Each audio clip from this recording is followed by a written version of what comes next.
दोस्तों ये कहानी है एक ऐसी माँ की जिसकी दुआ की ताकत का अंदाजा आप लगा भी नहीं सकते। दोस्तों एक नामी ग्रामी डॉक्टर था जिसका नाम था डॉक्टर अहमद। ये एक ऐसे डॉक्टर की कहानी है कि जिसकी फीस लाखों रुपए की होती थी, उसके बावजूद भी लोगों को नंबर नहीं मिलता था उसके मिलने के लिए। इतना पॉपुलर और इतना जाना माना डॉक्टरों में से एक डॉक्टर था जिसका नाम था डॉक्टर अहमद। एक बार इनको कहीं दूसरे देश के अंदर मीटिंग के लिए जाना था। मीटिंग बहुत ही ज्यादा इम्पोर्टेंट थी।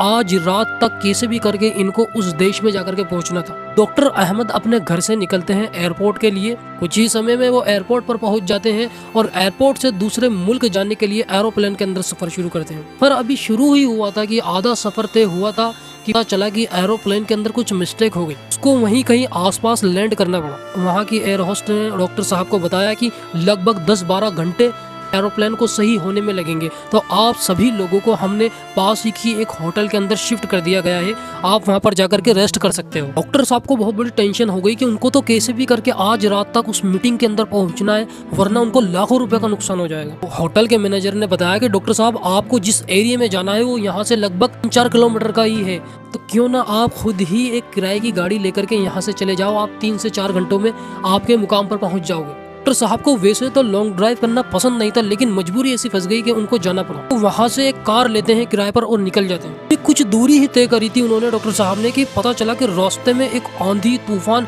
ऐसे आने लगे कि उनकी पूरा सिस्टम ही बिगड़ गया। चलते चलते उनको पता ही नहीं चला कि कब वो रास्ते पे से भटक गए और कोई जंगल में निकल गए। के मोबाइल की बैटरी भी खत्म हो गई थी और भूख भी काफी शिद्दत से लगना शुरू हो गई, लेकिन उनको कोई रास्ता नहीं मिल रहा था, ना कोई घर मिल रहा था। कुछ दूरी पे कोई एक जंगल में जाके वो देखते हैं एक गांव देहात के अंदर एक दूर से रोशनी आ रही है। डॉक्टर साहब ने उस घर पे जाके दस्तक दी और गेट बजाया, तो अंदर से आवाज आई कि कौन है। उन्होंने कहा कि मुसाफिर हूँ। डॉक्टर साहब ने उनसे कहा माँ जी क्या मुझे मोबाइल चार्ज करने के लिए आपके यहाँ लाइट का इंतजाम हो सकता है। तो उस बूढ़ी माँ ने कहा कि बेटा आप किस एरिया में आए हो ये तो देखिए, यहाँ पर ना लाइट है ना मोबाइल का कनेक्शन है, कुछ नहीं है। यहाँ पर मेज पर खाना रखा है, आप ये खाना खा लीजिए। डॉक्टर साहब अभी खाना खाना शुरू ही करते हैं कि पास में देखते हैं कि एक छोटा सा बच्चा लेटा हुआ है, और जैसे ही वो रोने लगता है तो वो बूढ़ी माँ उसको थपथपा कर वापस सुला देती है। तो डॉक्टर साहब ने खाना खाने के बाद उस माँ जी का शुक्रिया अदा करा। औरत ने उनसे कहा कि बेटा आप मुसाफिर हो, मैंने सुना है मुसाफिर की दुआ बहुत जल्दी कबूल हो जाती है। कि वैसे तो मेरी हर दुआ कबूल हो जाती है, लेकिन मैं बूढ़ी हो गई हूँ ना,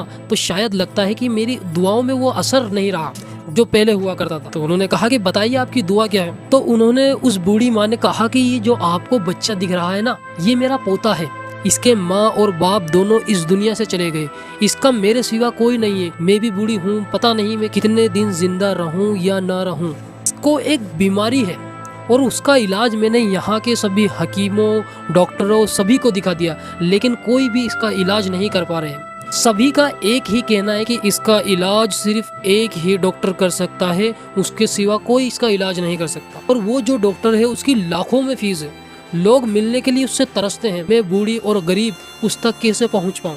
तो उस आदमी ने कहा कि माँ जी मुझे बताइए तो सही वो डॉक्टर कौन है। उन्होंने कहा उस डॉक्टर का नाम है डॉक्टर अहमद। तो मैं अल्लाह से यही दुआ करती हूँ कि अल्लाह मैं उस तक नहीं पहुँच पा रही हूँ, तो कुछ ऐसा रास्ता बना दे कि वो डॉक्टर ही मेरे घर तक आ जाए। ये बात सुनना थी कि उस डॉक्टर की आंख से आंसू आ गए और जोर जोर से रोने लगा। उस बूढ़ी माँ ने कहा कि बेटा क्या हुआ, तुम क्यों रोने लग गए हो। तो उन्होंने जवाब दिया माँ जी मुझे आपकी दुआ की ताकत के ऊपर रोना आ गया।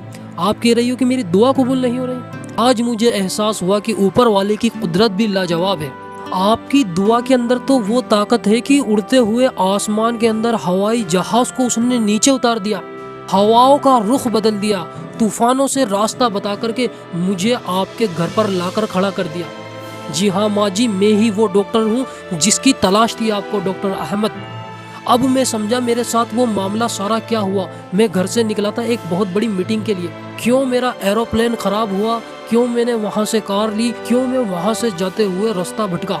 अब मेरे ये सारी बात समझ में आई, तो मुझे खुदा की कुदरत के ऊपर हैरानगी हो रही कि उसने आपकी दुआ को कबूल करने के लिए क्या क्या कर दिया। इस बात से अंदाजा लगता है कि सही और सच्चे दिल से दुआ मांगी जाए ना, तो दुआ जरूर कबूल होती है। माँ जी मैं ही वो डॉक्टर अहमद हूँ, हड्डियों का डॉक्टर। मैं इस बच्चे की जिम्मेदारी लेता हूँ कि अल्लाह ने चाहना तो इसको शिफा ज़रूर मिलेगी और मैं खुद इसका ऑपरेशन करूँगा। तो दोस्तों ये होती है माँ की दुआ की ताकत।